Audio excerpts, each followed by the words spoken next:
The very first Afghan refugee has landed in Utah. Azim arrived late last night, greeted by Catholic Community Services of Utah, who's helping him to begin his new life. Fox 13's Spencer Joseph spoke to Catholic Community Services, also Utah's Refugee Services, about what they're doing to help Azim and those who are coming behind him.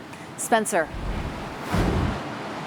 Good evening, and while he is the first, he certainly will not be the last. The big question tonight, though, is how long will it take for some of these refugees to get here? Well, the answer we got is we're not sure. It's too early on in the process. But one thing is for certain, those Afghani families that are already in Utah awaiting their loved ones can't wait to be reunited.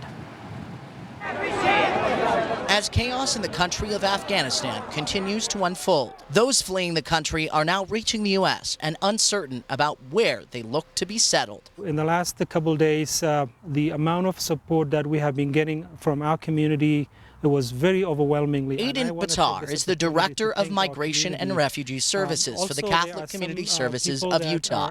And for him, welcoming in refugees is one of the best parts of his job. And they finally say, wow, this is my new home, and we welcome them, we show them where they're going to be living, and we can see the stress that is easing off. Late Tuesday night, the first of those fleeing Afghanistan arrived, ready to make his home in Utah. Our office in Washington, D.C. called us, said there is one case on your way. This is Azim, who has been working as an air traffic controlman at the Kabul Airport since 2010.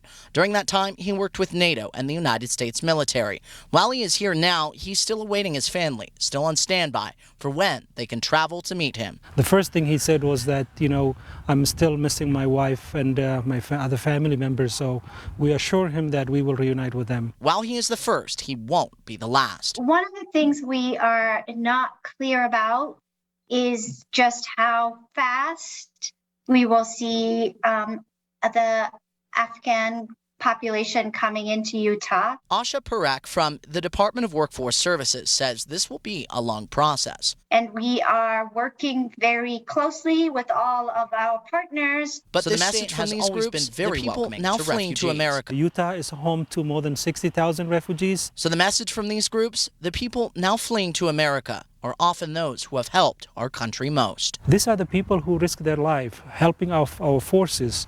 I think we shouldn't be scared about them. We need to welcome them with an open arm. Governor Cox is holding an emergency meeting of the Refugee Advisory Board in the state next Thursday at the Utah Refugee Center to get advice not only from those groups that are helping to bring refugees here, but the Afghan community as well that is already in Utah, making sure that these refugees have everything they need to thrive and survive here in the state once they arrive. In Salt Lake City, Spencer Joseph, Fox 13 News, Utah.